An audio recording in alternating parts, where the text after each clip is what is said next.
incident in Tacloban has now once again uh, brought alive the calls to lower the age. What do you think of this call by many Well, sectors, including the PNP? well, first of all, Ces, I just want to say that we are deeply, deeply saddened by what happened. And ayun, nakikiramay po kami doon sa mga naapektuhan at nawalan ng mga mahal sa buhay dahil doon sa nangyari.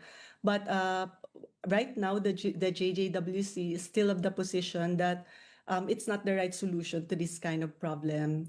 You cannot punish your way out of a school shooting or any kind of violence if you just look at yung age threshold.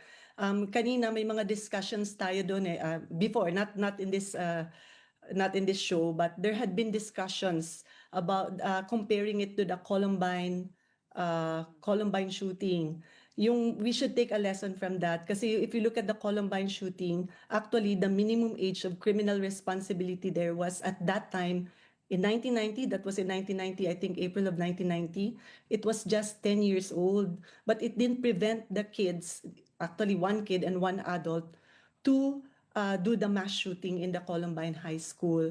So dapat ang titingnan natin dito is, alam mo yon yung what are the half of the solution is finding the right problem to solve. So ano ba talaga yung problema dito? So let's look at the root causes of violence. And I don't think it's because of the minimum age of criminal responsibility.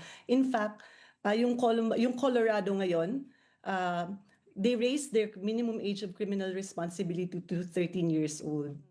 And they were the ones who experienced the Columbine shooting. So we think na it's not going to deter just by punishment. You have to look into the root causes of the violence.